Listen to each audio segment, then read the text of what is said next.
Il y a quelques jours, j'ai été contacté par une dame entrepreneur qui m'a dit ceci. Monsieur Ezine, j'ai du mal à savoir si mon entreprise est rentable. Je ne sais pas si je gagne de l'argent. Je vois de l'argent rentrer, mais en fin de compte, après plusieurs mois, lorsque je me pose pour faire le point, il y a un problème. Déjà, le premier problème, lui ai-je dit, madame, c'est que vous faites le point comme vous dites, pas régulièrement après plusieurs mois. Mais bon, on met ça de côté d'abord et on va parler du fond. Et j'ai échangé avec elle, je me suis rendu compte qu'elle n'avait aucune idée en effet de la rentabilité potentielle de son entreprise. Elle ne savait pas si elle gagnait ou si elle perdait de l'argent. Et ça m'a rappelé que beaucoup d'entrepreneurs, et pas que des primo-entrepreneurs, hein, il y a des entrepreneurs qui ont 5, 6, 7, 8 ans d'expérience qui font cette erreur-là encore. Beaucoup d'entrepreneurs sont dans le cas. C'est très grave. Les gens ne savent pas s'ils gagnent de l'argent ou s'ils en perdent. Alors, je fais cette vidéo aujourd'hui pour vous dire comment est-ce que de façon basique, vous devriez essayer d'évaluer votre business. Je ne vais pas aujourd'hui donner un genre de cours magistral où on va parler des indicateurs clés de performance, donc les KPI, que sont le ROI, l'excédent brut d'exploitation, la valeur ajoutée. Non, on ne va pas rentrer dans tout ça. Ce n'est pas le but de cette vidéo. Je veux vous partager un contenu pratique, pragmatique, quelque chose de concret pour que vous puissiez comprendre quelle est la méthodologie la plus simple pour essayer d'évaluer vraiment de façon basique et déjà pourquoi c'est important de comprendre si ce qu'on fait est rentable ou non. Il y a une question de survie entrepreneuriale qui est là. On en parle tout de suite. Je suis Régis Ezine, entrepreneur multipotentiel, conférencier, formateur et artiste. Je partage avec vous sur cette chaîne du contenu propulsif pour vous aider à rêver, oser et créer. Hello les rocks, j'espère que vous êtes solides. Moi je suis en parfaite forme et je suis plein de gratitude envers l'univers. Aujourd'hui, on parle de business, on va aborder la question de la rentabilité et comme je vous l'ai dit, on va faire ça de façon très simple. Je veux que ce soit pratique, que ce soit intelligible pour tout le monde. Je vais partager avec vous un certain nombre de points et c'est sur la base de mon expérience personnelle aussi parce que moi, il y a une quinzaine d'années, quand je me suis lancé de façon formelle dans l'entrepreneuriat, parce que je faisais déjà de l'entrepreneuriat sans savoir que c'était ça quand j'étais au collège, mais quand je me suis lancé de façon formelle après mes études, dès la fin de mes études, j'ai trouvé le moyen de bricoler des choses pour pouvoir évaluer si mes activités étaient rentables ou non. Et je ne connaissais pas à l'époque tout ce qu'on appelle KPI, les Key Performance Indicators, donc les indicateurs clés de performance. Je ne les connaissais pas vraiment, j'en connaissais quelques-uns. J'ai eu la chance d'en voir quelques-uns lors de mes études supérieures, même si ce n'était pas de façon approfondie. Et comme je me documente beaucoup, j'avais également, à travers mes recherches, vu un peu tout ça. Mais je n'étais pas spécialiste dans ce domaine-là. Ce n'est qu'après que j'ai dû apprendre, parce que c'était indispensable pour moi. Mais même au départ, quand je n'avais pas encore cette connaissance, j'ai compris que je devais évaluer un peu les choses. Et ça, c'est indispensable. Vous devez comprendre qu'on ne peut pas développer une entreprise sans se poser la question tous les jours, au moins tous les mois, mais en filigrane tous les jours, de savoir si on est rentable ou non. Je vais vous dire pourquoi et comment on peut faire. Je vous invite juste avant ça à vous abonner et activer la cloche de notification pour rejoindre la communauté ROC. C'est la communauté dans laquelle vous êtes. Pourquoi ROC? Pour rêver, oser, créer, ROC. Donc notre mantra ici, c'est soyons rock. Voilà. Et les sujets que nous distillons sur cette chaîne sont des sujets propulsifs qui ont pour but d'aider chacun à prendre conscience de son potentiel et à l'exploiter au maximum. C'est donc un voyage que nous allons effectuer pendant de nombreuses années, je l'espère, ensemble. Et je suis ravi de vous compter parmi nous. Donc, welcome on board. Alors, pourquoi il est important de pouvoir évaluer la rentabilité? Parce que la rentabilité, c'est la pierre angulaire d'une entreprise. C'est ça qui fait qu'une entreprise vit ou qu'une entreprise va mourir. C'est essentiel pour la vie et pour la croissance de l'entreprise. Lorsque vous êtes en train de ramer, vous devez savoir si vous allez dans le bon sens, si vous êtes à contre-courant ou si vous naviguez complètement vers votre perte. Il faut pouvoir se poser la question. Il ne s'agit pas de se dire « je fais des ventes, l'argent rentre, donc c'est bon ». Et beaucoup d'entrepreneurs malheureusement fonctionnent comme ça. Ils se disent « l'argent rentre », ils font semblant de regarder un peu les chiffres, mais ils ne font pas attention. Il faut que vous sachiez si l'entreprise est rentable ou si elle ne l'est pas. Parce qu'une entreprise qui n'est pas rentable, elle va finir par épuiser ses ressources et elle va tomber en faillite, sauf si elle est refinancée. Et ça, ce n'est pas les cas les plus fréquents. Une entreprise refinancée, c'est une entreprise qui va recevoir de l'argent de l'associé, donc le fondateur ou de plusieurs associés en guise de prêt pour pouvoir continuer à tourner, ou alors qui va aller faire un prêt bancaire, d'accord, ou qui va faire un tour de table pour avoir des actionnaires, des nouveaux actionnaires, etc. Bon, ça, c'est vraiment dans les cas où l'entreprise elle a un vrai potentiel et on s'en rend compte et on se dit, ça met du temps pour être rentable, donc on va continuer à mettre de l'argent. Rassurez-vous, c'est le cas de la plupart des grosses boîtes que vous connaissez. Facebook a mis, je crois, 9 ans ou un peu plus, un peu moins, plus ou moins 9 ans pour être rentable. Il y a de gros noms que vous connaissez, de grosses marques qui sont jusqu'à aujourd'hui pas rentables, de grosses enseignes. Et la norme, parfois, je veux dire, les 10 ans dont on parle, 9-10 ans, c'est très fréquent au niveau des très grosses boîtes et même des plus petites, des moyennes dans certains pays. Mais dans nos environnements, quel banquier va accepter de vous faire un prêt si vous devez mettre 5-6 ans pour être rentable? Bon, c'est un des problèmes que nous avons, évidemment. On n'est pas là pour parler de ça. Il y a d'autres vidéos dans lesquelles je traite de ce sujet. Les banquiers en Afrique, ils ne financent pas, ils financent très peu. C'est un problème véritable, mais il faut faire avec. Donc, dans une telle configuration, si investisseurs, banquiers et autres ne comprennent pas qu'il faut parfois, pour certains business, il faut du temps, alors vous n'avez pas de temps. Vous n'avez pas suffisamment de temps et vous devez donc vous rendre compte des choses assez vite. Voilà pour l'importance. Maintenant, comment est-ce qu'on fait très concrètement? Il faut sortir du bluff. Ce que j'appelle le bluff, c'est le fait de dire « je réalise un chiffre d'affaires de X millions ». Vous entendrez des gens dire « ah, nous on fait 90 millions par an, l'année dernière on a fait 56 millions, etc. » Soit c'est du bluff, soit c'est de l'ignorance. Le chiffre d'affaires, c'est une donnée clé à connaître, mais ça n'a rien à voir avec le fait qu'une entreprise soit rentable ou non. Absolument rien.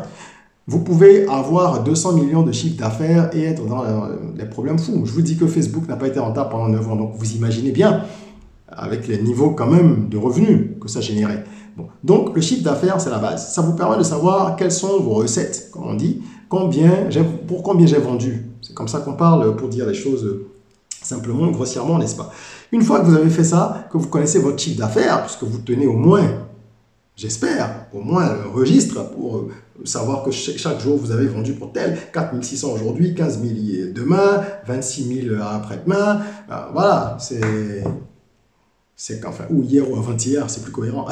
C'est la base. Donc, quand vous compilez tout ça à la fin du mois, combien vous gagnez et à la fin de l'année, combien est-ce que vous avez gagné en additionnant les revenus de tous les mois. Ça, c'est le chiffre d'affaires. Ensuite, vous devez connaître votre marge brute. Pour dire les choses simplement, j'ai promis qu'il n'y aurait pas de jargon compliqué. La marge brute, c'est la différence qu'il va y avoir entre ce que vous avez dépensé pour produire le produit ou le service et ce que vous avez gagné. Quand on dit coût de revient, coût de vente, je crois que c'était ça qu'on disait au primaire, non? Exemple simple, vous vendez un t-shirt à 5 000 francs. Il vous a coûté 3 000 francs en production, ok? Et vous vendez 1000 t-shirts sur l'année. Par exemple, ça vous fait 5 millions, n'est-ce pas? Si vous avez 5 millions de chiffre d'affaires et que vous avez dépensé donc 3 millions pour les produire, vous avez en marge brute 2 millions, ce qui correspond à 40%. C'est une marge brute. Donc l'activité en elle-même, l'activité de production et de vente de t-shirts, elle est, entre guillemets, rentable. Je dis bien entre guillemets parce qu'elle n'est pas vraiment rentable. Vous voyez que ça dégage une marge. C'est la différence entre le coût de production et le coût de vente.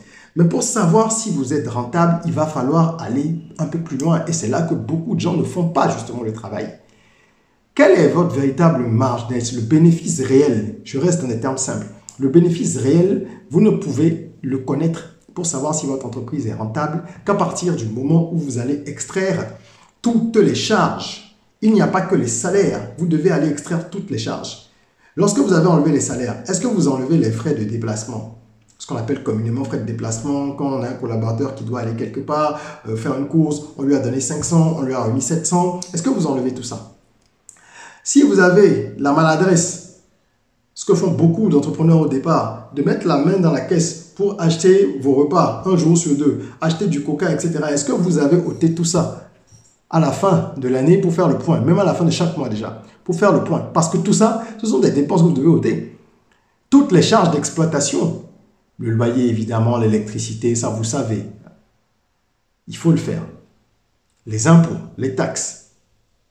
S'il y a des taxes qui sont collectées, des impôts qui sont collectés mensuellement ou trimestriellement dans votre environnement, dans votre pays, ben vous devez ôter tout ça. Et comme j'ai dit, même les petites dépenses, là, celles que j'ai évoquées, un déplacement, ceci, cela, un achat qu'on a fait en ligne parce qu'on voulait faire de la publicité sur Facebook. Si la publicité, on a fait de la pub pour 10 $ et que c'était équivalent à 6 000 parce que le dollar était à 600, c'est juste un exemple, à ce moment-là, ce n'est pas 6 000 seulement que vous avez enlevé. Et les frais de transaction de la banque, vous avez enlevé tout ça? Les frais de tenue de compte de votre compte bancaire, quand vous avez payé quelqu'un par mobile money et que vous avez dépensé 1 000 francs, 2 000 francs en frais d'envoi, est-ce que vous avez ôté tout ça? Il faut aller dans les moindres détails. Et ce n'est que lorsque vous aurez pu déduire les coûts d'exploitation, les impôts, les intérêts sur des dettes éventuelles et toutes ces petites dépenses-là que vous verrez ce qu'il vous reste. Des 2 millions supposés, dans notre cas, celui de l'exemple des t-shirts, eh bien, si vous enlevez tout le reste, que vous enlevez les salaires, que vous enlevez les charges dont je parle, et qu'il vous reste 500 000, eh bien, c'est là que vous verrez que en fait, votre entreprise, elle est rentable, elle produit 500 000 francs. S'il ne vous reste rien, ben, elle n'est pas rentable. Et parfois, vous vous rendez compte même que vous avez dépensé plus que vous n'avez gagné. Parce que quand vous n'avez pas une certaine orthodoxie dans la gestion, eh bien, vous mettez de l'argent n'importe comment. À un moment donné, vous avez peut-être réinjecté 100 000 que quelqu'un vous a passé, mais vous n'avez pas noté ça, marqué, pour pouvoir comptabiliser après. Donc finalement, il y a des gens qui font des chiffres d'affaires importants, petits ou peu importe, hein, petit, gros, c'est pas ce qui compte, mais qui en fait ne gagnent pas d'argent. Et c'est encore plus grave quand les chiffres d'affaires sont importants parce que ça donne l'illusion en fait de générer du cash. Ça donne cette illusion-là. On pense qu'on génère de l'argent. Or, on n'en génère pas. Et si on n'en génère pas, forcément, on perd de l'argent. Et on peut s'en rendre compte tard. C'est ça le problème. Plus vous en rendez compte tard, plus la situation est difficile à corriger ou elle ne l'est même pas. C'est-à-dire qu'il n'est pas possible du tout d'arranger les choses. Donc voilà un peu ce que je voulais vous dire. Je voulais attirer votre attention là-dessus. Ça a l'air simple pour certains, peut-être parmi ceux qui suivent cette vidéo. Tant mieux hein, si ça a l'air simple ou basique pour vous. Mais la réalité, c'est qu'il y a beaucoup de gens qui ne le comprennent pas ou il y a des gens qui le comprennent et qui ne l'appliquent pas. Ce qui est encore plus grave. Et là, je parle vraiment des choses basiques qu'il faut faire. Si on doit pousser plus loin, il y a beaucoup d'autres éléments qu'il faudrait prendre en compte. Mais on ne va pas rentrer dans des détails complexes pour cette vidéo. Et sachez que vous devez vous faire accompagner d'un comptable à un moment donné. Hein. Dès que ça devient un peu sérieux, là, il y a plein d'options aujourd'hui. Vous pouvez aller dans des centres de gestion agréés qui sont généralement agréés par l'État, justement, et qui proposent des formules accessibles que vous allez pouvoir payer un forfait mensuel ou trimestriel pour qu'ils vous aident à tenir vos comptes. Et c'est beaucoup plus léger, mais au moins vous êtes sûr d'avoir des comptes bien tenus. Vous pouvez également voir des comptables qui vont vous proposer des forfaits. Il n'y a pas que les gros cabinets d'expertise comptable. Il y a des comptables qui ont des formules vraiment adaptées aux très petites entreprises, aux startups, et qui vont vous apporter des solutions moyennant quelques dizaines de milliers par mois. Ils vont venir tenir les comptes et vous aider à mettre les choses en ordre. Mais au-delà de ça, vous devez vous-même comprendre déjà un minimum de choses. Parce que si vous ne savez pas comment les chiffres fonctionnent, ce n'est pas la peine. L'entrepreneur, il doit regarder là où l'argent est. You need to dive where the money is at. You need to know where the money is and need to dive there. Il faut savoir où l'argent est et avoir ces yeux-là, creuser là, comprendre ce qui se passe là. Parce que l'argent, c'est le nerf de la guerre. Faites un fichier Excel, je finirai là-dessus. Ce que moi j'ai fait au départ, c'est ça. J'ai fait un fichier Excel, j'étais vraiment au début, et je notais au moins tout ce qui est recettes et dépenses, la base. Comme font parfois des commerçants au marché, qui connaissent mieux la gestion que des gens qui sortent d'école.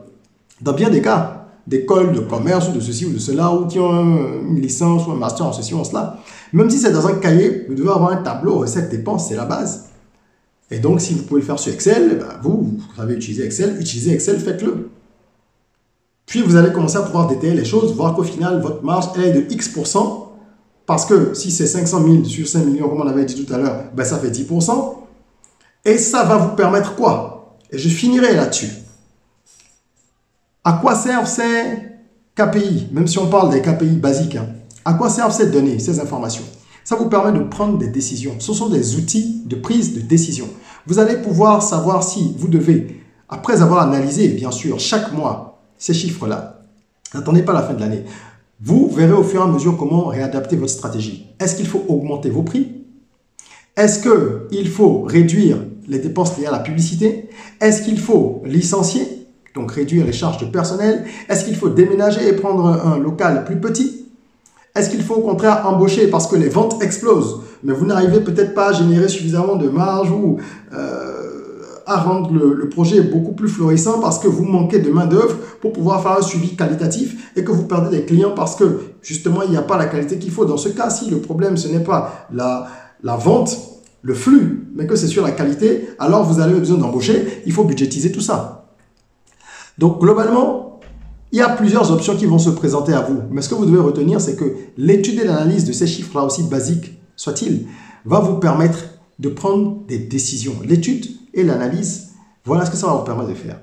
Ces deux aspects, étudier et analyser, ça va vous permettre de prendre des décisions cohérentes avec votre business et de pouvoir passer à l'étape supérieure. Si vous ne faites pas ça, vous serez surpris un jour de vous rendre compte que vous perdiez de l'argent depuis, que ça ne tourne pas, que ceci, que cela. S'il faut refinancer au moins, vous saurez. S'il faut fermer également, vous saurez. Donc faites attention à ça. Ne vous laissez pas embarquer par les discours des gens qui disent « j'ai fait X millions de chiffres d'affaires, j'ai fait ci ». Ne tombez pas dans ce piège parce que vous allez commencer à avoir le même raisonnement. Or, le chiffre d'affaires, c'est une donnée de base qui est importante, mais ça ne va pas traduire tout le potentiel d'une entreprise. C'est l'analyse de beaucoup d'autres facteurs qui va permettre de pouvoir dire que cette activité vaut la peine d'être menée ou alors qu'il faut la réorienter comme ça ou alors qu'il faut l'arrêter. Voilà, j'espère que cette vidéo sera utile pour vous. C'est très important de parler de ces sujets-là parce qu'on ne peut pas, selon moi, parler d'entrepreneuriat tout le temps sans faire de l'éducation entrepreneuriale. Sinon, on est en train de fabriquer une vague d'entrepreneurs incompétents. Et ça, c'est grave. Il faut savoir que dans les pays africains, beaucoup de personnes se lancent dans l'entrepreneuriat sans avoir certains réflexes parce qu'elles n'ont pas le choix, parce qu'elles ont envie, parce que c'est à la mode aussi, parce qu'il n'y a pas beaucoup d'options. Mais il faut donner la matière aux gens. Moi, je suis de ceux qui pensent que l'entrepreneuriat s'enseigne. L'éducation entrepreneuriale, c'est quelque chose qui a de la valeur. Certaines personnes ont des réflexes naturels et des prédispositions qui vont les pousser à pouvoir entreprendre sans apprendre. Moi, j'ai entrepris très tôt et je n'ai pas suivi de formation pour ça. J'ai la fibre entrepreneuriale. Mais j'ai fait beaucoup d'erreurs et c'est au prix de ces erreurs-là qu'au fur et à mesure, j'ai appris et je me suis amélioré. Il y a des gens qui n'ont peut-être pas les prédispositions que moi j'ai eues et il y en a qui ont ces prédispositions aussi, mais qui iront plus vite que moi parce qu'elles ne feront pas les mêmes erreurs que celles que j'ai commises. Pourquoi? Parce que j'essaye de transmettre. Et c'est ce que nous devons faire à travers des livres, à travers des formations, à travers des vidéos. On doit donner aux autres l'expérience que nous sommes en train, nous, d'acquérir pour qu'ils aillent plus vite. Il faut que de génération en génération, on soit plus performant. C'est un combat communautaire. C'est d'ailleurs la raison pour laquelle j'ai écrit le livre « Apprendre à entreprendre », qui est un livre d'initiation à l'entrepreneuriat pour la jeunesse et que vous pouvez obtenir en le commandant. Le lien en description, vous pouvez l'obtenir. Nous livrons dans tous les pays du monde. On a des revendeurs dans certains pays. Dans les autres, on vous achemine le livre, il n'y a pas de problème. Et voilà, ça c'est pour les primo-entrepreneurs. Si vous avez besoin de conseils, par contre, vous êtes déjà en activité ou vous voulez lancer une activité, vous avez besoin de conseils, vous pouvez booker une séance de consulting coaching avec moi, le lien est en description et je pourrais vous orienter. Donc ce sont des séances d'1 heure, après il y a des formules de plusieurs heures, vous pourrez donc être accompagné et suivi et nous offrons également des services de business stratégie, donc études de marché, business plan marketing, déploiement du projet sur le terrain dans tous les pays africains. Voilà. Donc, n'hésitez pas à aller découvrir nos différentes ressources pour les entrepreneurs. Mettez-nous un petit like si cette vidéo vous a plu, si elle vous paraît utile, partagez-la pour que ça puisse sauver des gens de la catastrophe, que le maximum de personnes puissent avoir l'info pour prendre de bons réflexes. Et en attendant qu'on se retrouve pour une nouvelle vidéo, n'oubliez pas, prenez soin de vous, de votre corps, mais aussi et surtout de votre mind. Rêvons, osons, créons. Soyons rock.